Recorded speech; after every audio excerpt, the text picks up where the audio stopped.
Teñen, falamos de Tino, falamos de Carlos, falamos de Valentín, que estivo onte no noso sofá buscando compañía. Atención, hoxe un destes tres podría rematar coa súa soidade. Quen será? Onde estará Marcial? Que tal, Charo? Hola. Benvida. Bueno, en primeiro lugar, muitísimas 4 anos. Moitísimas felicidades, Carmen. Que non se lles botan,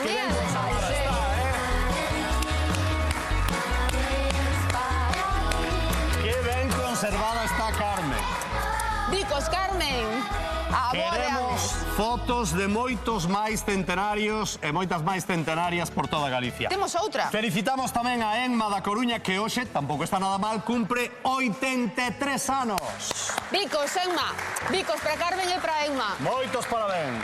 Ahora sí que imos para lá. A ver. Temos que felicitar tamén, ou, bueno, felicitar non, queremos que nos sigades enviando fotos non só de persoas que están de aniversario, senón de persoas que leven máis de 40 anos xuntas, nunha relación sentimental. Non teñen por que estar casados, ni moito menos. Non nos están chegando moitas desas, non sei eu por qué, porque 40 anos son 40 anos, É que eu creo que cada vez quedan menos parellas que leven xuntos 40 anos ou máis. Mañán sorpréndennos e temos aquí 4 ou 5 fotos, xa nos gustaría, Mira unha cousa, temos aquí xa os nosos encontro aquí no noso programa para rematar con esa soidade, para facer pois que estas persoas que veñen aquí teñan unha vida pois moito máis tranquila.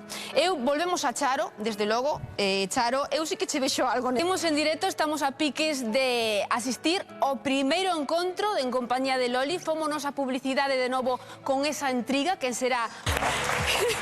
É que xo decía Carlos, eu xa lle cuxín un gustillo que o xento e eu volvo. Non pensamos a verdade que iba a ser tan pronto, pero hoxe, é que eu estou nerviosísima, hoxe, voume poñer de pé, hoxe, imos a recibir con un forte aplauso a Carlos, que entre xa neste estudio. Música, Jaime, por favor.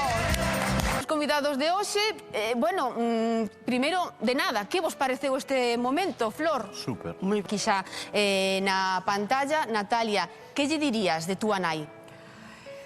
A ver, todo o que che poda contar é pouco. É unha muller extraordinaria, por onde pasa ten carisma, estivo vivindo fora e a queren, está na Coruña e a queren, é cariñosa e traballadora,